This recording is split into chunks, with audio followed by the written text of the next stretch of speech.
Good morning or good afternoon everybody, and welcome to this webinar from Precision Polymer Engineering and Global Spec. And thank you all for joining us today. Under the title Precision Polymer Engineering, you'll see our subheading that says Advanced Sealing Solutions for Critical Applications. Fundamentally, our products are based around elastomer materials, which of course have many applications in ensuring good vacuum or in liquid applications to contain the media. But I just need to point out that some elastomer products are also used elsewhere in the semiconductor industry, where they provide either damping or a non-slip contact surface for wafer handling mechanisms. So the other thing I'd like to do before we get going is just introduce myself. So my name is Knut Beekman, and I'm the Global Marketing Manager for Precision Polymer Engineering's semiconductor products. So my semicon experience has essentially been accumulated through about 29 years in semiconductor equipment manufacturing, where I've worked in several technical roles, and specifically with technologies such as plasma deposition, plasma etch, and physical vapor deposition. But I'm generally familiar with most of the technologies used to manufacture semiconductor devices. So this is just a quick overview of my talk today. I'll start with a few slides that introduce Precision Polymer Engineering and where we operate, take a quick look at where we sit in the value chain of the semiconductor industry, and then look at the market drivers for ICs and how technology is progressing. I'll talk about electrostatic charge buildup, how it occurs generically, and then some examples of what can happen to semiconductor devices exposed to static. I'll then talk a bit about controlling static in the fab environment with specific reference to preferred contact materials in order to minimize the risks of damaging potentially sensitive devices, followed by a quick summary. So I'll start with a brief overview of PPE. We've been around for around about 39 years, and we've seen very good growth during that time. So we now focus on specific market sectors such as oil and gas, transportation, as well as the semiconductor industry. We're based in Blackburn, which is in the northwest of England, and there we have about a 75,000 square foot facility for production. And we have various accreditations for manufacturing processes and quality, etc.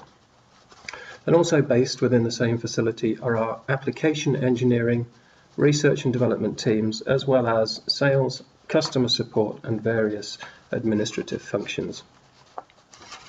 So PPE was acquired by IDEX Corporation in 2010 and then became part of a much larger organization, IDEX having total annual revenues of over $2 billion.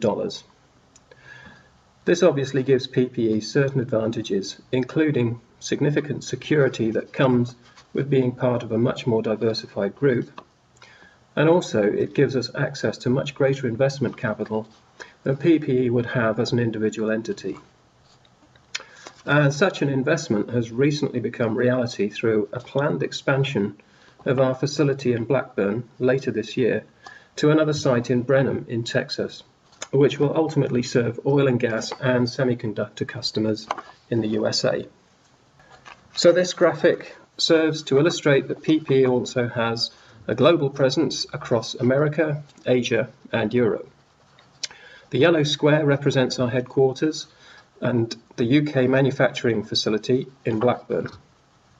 We then operate globally either through our direct sales teams or through a distributor network. And we also have applications engineering experts in the US as well as those based in the UK. So PPE products are essentially several steps back in the value chain from the final end user markets, such as automotive or the consumer. However, we need to make sure that we follow these markets and understand the products that the device and component manufacturers are making that are being led by these end-use markets. This also allows us to focus on those areas aligned with our value proposition of providing high-quality materials for critical elastomer applications. and we work with many of the companies operating at the leading edge of technology. I like to make sure that even though we appear in the early part of the value chain, that we understand what's happening in the broader marketplace. So here we begin to see the trends in IC device end markets and those areas that are predicted to be high growth. Each of the bubble size represents the current size of the market, the position on the y-axis, the estimated share of IC sales, while the x-axis shows the forecast compound annual growth rate during the period 2012 to 2017. The data actually comes from a research bulletin by IC Insights, December 2013. So it's clear to see a transition taking place in that cell phones and tablets are becoming more popular at the expense of the good old PC, along with ICs for wireless network products that will obviously be needed to feed all this great mobile technology that we use. I'm sure that most, if not all of you, will have noticed that the latest iPhone and iPad Air were recently released, sporting the latest and greatest Apple A8 processor. And I'm sure some of you will also know that this device is being fabricated using 20 nanometer technology, which essentially means ever-decreasing transistor size. So here we can see some of those transistors in cross-section. And size matters. So why does size matter? Well, the benefits of making these things smaller being, of course, firstly, that they fit in more portable cases and electronic systems, especially when you also need to take into account that the batteries of our portable devices take up not insignificant amounts of space. Secondly, we want ever more power, greater computing power, such as for video-intensive operations. And then, despite the big battery, we still need reduced power consumption. So we can see there are some key advantages in making the devices smaller, but this also comes with some challenges, which we'll see a bit later on. Mobile computing is clearly driving the market for leading-edge semiconductor devices, but the cost per wafer is becoming increasingly challenging below the 32 nanometer node, and it's not always following the scaling benefits. Manufacturers no longer seem to be in such a hurry to move from one technology node to another. Increased costs are being driven by new materials being integrated and additional process steps, and also the use of multiple patterning steps in lithography. The manufacturers are clearly looking at other ways outside of wafer scaling and lithography to reduce their costs. And for PPE, as a supplier to some of the leading manufacturers and OEMs, one of the ways we are seeing this pressure is in the desire to cut down on cost of consumables, such as the seals, or increase equipment service lifetime. However, if we come back to the concept of shrinking devices, there are other factors associated with making devices smaller apart from the direct cost to manufacture. And these other factors include a greater susceptibility to defects and reduced tolerances to electrostatic effects. If these are not controlled, then there are additional costs to the industry of scrapped product, reduced yield, or potential rework. So firstly, let's look at what these static effects are and how they occur. A fairly common and easily recognizable example of static electricity buildup and subsequent discharge is a lightning flash. These lightning flashes occur roughly 1.4 billion times per year at some point around the world. The cause is generally related to movement or mixing of warm and cold air, resulting in charged regions which then equalize that charge through lightning either hitting the ground or across other charged regions from cloud to cloud, or even within the same cloud. Whilst lightning is a fairly massive scale example of electrostatic charging and discharge, there are many other more terrestrial ways of creating a static buildup and electrostatic discharge. One of the most common ways of creating a buildup of static charge is through the so-called triboelectric effect. Simplistically, when two materials that are initially electrically neutral, i.e. having a matching number of protons and electrons, when they come into contact with each other, and these materials subsequently separate, electrons are transferred from one surface to another. So this leads to an imbalance of electrons and protons within each material, and a net positive or negative electrostatic charge is created. The materials could be similar or different. The magnitude of the charge created is a function of various properties of the materials, such as chemical composition, surface work function, speed of separation, and also other external environmental factors such as humidity. So once we have generated a charged surface, a rapid transfer of charge from or to the material, such as to a nearby grounded surface, for example, creates an electrostatic discharge or ESD event. So here we see an example of a table, or in the interest of space, I've actually split the table into two. But this table describes the triboelectric series, or actually what is a very small subset of materials. The triboelectric series gives us an indication of the potential charge polarity and magnitude for various different materials. Many materials which are used within the semiconductor industry either as an integral part of the device or potentially as types of materials that may come into contact with substrates when they move through the various different manufacturing processes. Many of these will be susceptible to triboelectric charging to some degree. Materials at the lower end of the table on the right, coming into contact and separating from those at the upper left, will gain a more negative charge. Generally, the larger the gap between the materials in the tables, the greater is the charge transferred. Materials that are relatively close to each other in the series may or may not exchange charge, or they might even pick up the opposite charge of that indicated in the series.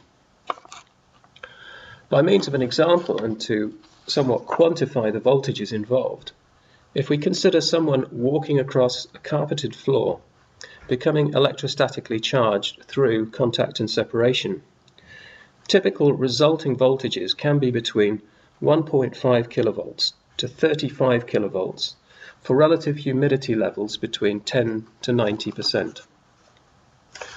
At around 3 kilovolts, we'd be able to feel an ESD event, and at around 10 kilovolts, you should be able to see a spark. So apart from triboelectric charging, another important mechanism to consider is electrostatic charge induction. A material that's become electrostatically charged clearly has an electrostatic field, and that field can exert a force on other nearby objects or materials. If we consider the nearby object to be an ungrounded conductor, for example, some of the electrons in the conductor are free to move, and depending on the charge polarity of the exerting object, electrons will distribute themselves, collecting at the surface to create an imbalance. If the charged object is removed, then the electrons will once again redistribute themselves evenly. However, if at some point during the imbalanced state the object is momentarily grounded or able to discharge, then the charges can flow, and if the object that created the induced charge is then removed, a net charge will once again remain evenly distributed across the surface. There are also other ways in which materials can become electrostatically charged, and one in particular being very relevant to some semiconductor process technologies, and that being through ion bombardment, which is a common factor in plasma deposition and plasma etch processing. So now we're starting to focus our attention a little bit more on the world of semiconductor manufacturing and static buildup. Having said that, just before we move on to look at the possible effects of electrostatic charging on semiconductor devices, I just want to introduce the notion of three models that describe the modes by which devices can potentially become damaged, and these are used to characterize or simulate the various events. If a charged conductor, and this of course includes humans, comes near or actually contacts a sensitive device, ESD damage can occur. The model used to simulate such an event is the human body model, or HDM. Similarly, the root cause of ESD damage to a sensitive device may come from a charged conductive object that is part of a system or a machine. In this case, the model used is known as the machine model, or MM. Clearly, it's also possible for a device to become charged by the various means discussed, such as through handling or triboelectric charging. Once the device has become charged, it can then discharge to a neighbouring conductor, also therefore creating an ESD event. The model used to simulate charge from the device is known as the charged device model, or CDM. We previously talked about electrostatic induction, and therefore sensitive devices can become charged when in the proximity of an electrostatically charged object. If the device is then momentarily grounded while still under the influence of the electrostatic field, charge can flow from the device similar to the CDM method described above. When the device is then taken away from the influence of the electrostatic field, the device will effectively be charged and can be subject to another CDM event as charge drains away from the device for a second time, only this time the polarity of the charge would be reversed. So, having established various different models or mechanisms for devices to become damaged, we should have a quick look at how this can actually manifest itself on the chip itself. We talked a little bit earlier about making things smaller and the benefits of making things smaller, which were better performance, lower power consumption, and form factor. However, smaller has also been accompanied by thinner gates, shallower junctions, and in the latest incarnations or developments, a 3D gate structure, or FinFET. In general, the trend is that more advanced devices have lower threshold or higher sensitivities to electrostatic discharge events. There are several examples shown in this slide of electrostatic events that are on the whole catastrophic. So you can see holes blown in the gate oxide, you can see burnt metal interconnects and contact pads, and a poly gate on an MOS transistor with fused poly coming from the edge of the gate to the source contact area. These are perhaps more obvious and potentially more obviously detectable and measurable throughout the manufacturing process. Not ideal, of course, as these situations can lead to a protracted analysis of where and why the problem occurred, leading to not only lost product, but also to lost time. It's also possible that the various device inspection and test methods may not actually indicate any problem with the device if it has seen a low-level ESD event. However, even though it may still conform to datasheet specifications, it could be a component that fails prematurely in use once it's been built into an electronic system, and the cost of replacement has now likely increased. So we've discussed catastrophic failures and latent failures from ESD events, but static charge buildup during the manufacturing process has another potential to do harm, and that is through electrostatic attraction. Smaller feature size brings with it a greater risk from smaller particles. Smaller particles can become attracted to charged surfaces, and they can be held there quite strongly, leading to yield loss and potentially again increased equipment maintenance costs. And finally, we come to another byproduct of the ESD event. The energy generated from such events can be transmitted in the form of a radio signal with frequencies that can interfere with the control electronics of the process tool or even the control electronics of neighbouring process tools. Electromagnetic interference has the potential to create a wide range of system errors and is therefore difficult to classify in terms of cost or downtime. Either way, we have a number of failure mechanisms that can be initiated through electrostatic charge buildup.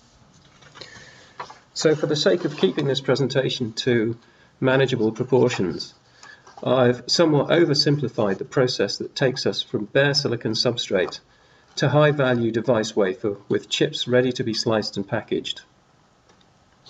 Depending on the device being made, of course, this single slide represents the many hundreds of chemical or physical process steps to get to the finished wafer.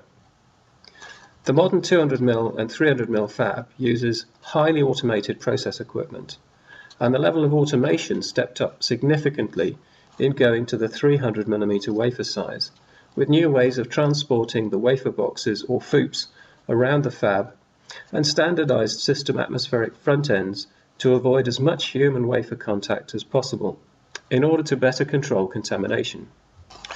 If we assume that there are several hundred process steps required to produce the final product wafer, this equates to several factors increase in handling steps. In terms of how this all works out for static control, the increased use of automated component handling systems through use of wafer aligners, atmospheric robots and vacuum robots adds more potential for destructive discharge mechanisms, and the charge device model, CDM, becomes increasingly important. Completely eliminating all potential sources for charges to build up within the semiconductor manufacturing environment would be challenging, to say the least. Even if all triboelectric charging could be eliminated, we'd still be left with certain process steps that can lead to charge buildup. Added to that, the kinds of materials that are also fundamentally required to build the devices in the first place are also those that can be most challenging to avoid any possibility of electrostatic charge buildup. Making devices just happens to require use of conductors and insulators. The best we can do with respect to charging is prevent wherever possible, dissipate and neutralize in as many places as possible where prevention is impractical. It just requires a multidisciplinary approach.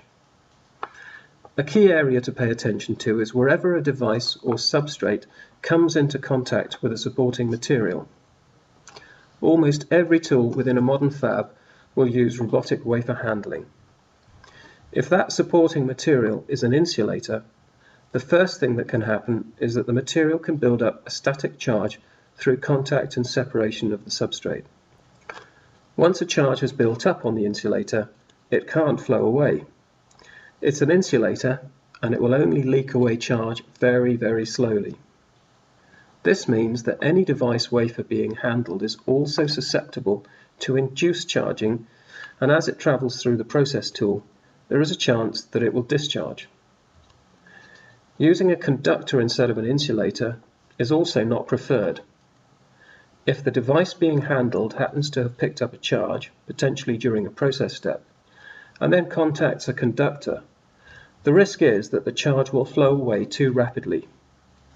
So the preferred option would be to use a dissipative contact material. So, when discussing electrostatic discharge and the control of ESD events, I've talked a lot about conductors, insulators, and dissipative materials. Well, what does that actually mean, and how do we actually define these materials? So this graphic highlights a few examples of various materials and which category they fit into. The blue section at the top represents insulating materials, the red at the bottom conductors, with the green section in the middle defining the dissipating materials. And what defines these materials is their conductivity or resistivity. Conductive materials have a resistivity of less than 1 × 10⁴ ohm centimeters. Above this level and below 1 × 10⁻11 ohm centimeters, we have our preferred ESD limiting dissipative materials, and above 1 × 10⁻11 ohm centimeters, we have our insulators. Okay, so now we know how we define our preferred contact materials. So typically you see elastomer products often used in these kinds of applications, i.e. as end effector pads. They're used because the material has enough friction to avoid wafers sliding, but they're not so sticky that wafers actually adhere to them. However, these are insulating materials. The new parts are made from specifically compounded elastomers to make them electrically dissipative. So the parts can be made into complex shapes to match most, if not all, robotic handling end effectors. You can see a couple of examples at the top left showing either a smooth domed top surface or a pointed profile, or even flat top groove designs. and in some cases these parts are actually only around 2 to 3 millimeters in diameter. There are actually two different products based on different polymer structures. One of these being a fully fluorinated or perfluoroelastomer, and the other is a highly fluorinated fluoroelastomer. Both materials are clearly well within the static dissipative range, although they do have slightly different volume resistance values. The key differentiator between these materials, apart from the fluorine content, is their maximum temperature compatibility. The fluoroelastomer is designed to work at temperatures up to 225 degrees centigrade, while the perfluoroelastomer is designed to work at temperatures up to 300 degrees centigrade. So one of the other key factors in designing these products is their overall compatibility with semiconductor manufacturing, and specifically the requirements around metal contaminants. Manufacturers go to great lengths to ensure that they put insulators where they need insulators and conductors where they need conductors. Other mobile metal ion contamination is undesirable, as these can potentially diffuse to the active regions and change transistor switching characteristics. Changing the electrical properties of an insulating elastomer would be easy if this could be done using metallic-based filler systems. And there are in fact many materials on the market which are based on silicone polymers which have filler systems that include metals such as silver, nickel and copper. The idea with these materials is, however, to achieve the desired electrical resistivity while avoiding the use of such metallic-based filler systems. And as can be seen from the EDX analysis of the FKM and FFKM materials, no metals are present in these materials. Okay, I can quickly summarize. So we've looked at what causes electrostatic discharge and how materials can become charged through several processes, including triboelectric charging, induction, and as a result of several semiconductor processes. There are clearly good reasons for making devices smaller, but these generally mean that there are greater requirements for controlling electrostatic charging. Preferred contact materials to minimize ESD events are those that have a certain resistance or resistivity in order to dissipate charge and prevent fast discharge of charge to devices, and to avoid the material charging up and creating induced charged devices. The benefits for the end user are quite clearly focused around reduced costs of various description, which becomes more acute when we consider that the size scaling benefits are not necessarily matched by cost benefits. So just before we finish, I'd like to draw your attention to the PPE website. It's segmented by market sectors, and it's fairly easy to navigate to the semiconductor section. So here you'll find some very useful information about the range of PPE materials, including product brochures, material data sheets, specific applications, and chemical compatibilities. And in order to gain access to these sections within the website, and all this useful information just requires a simple registration.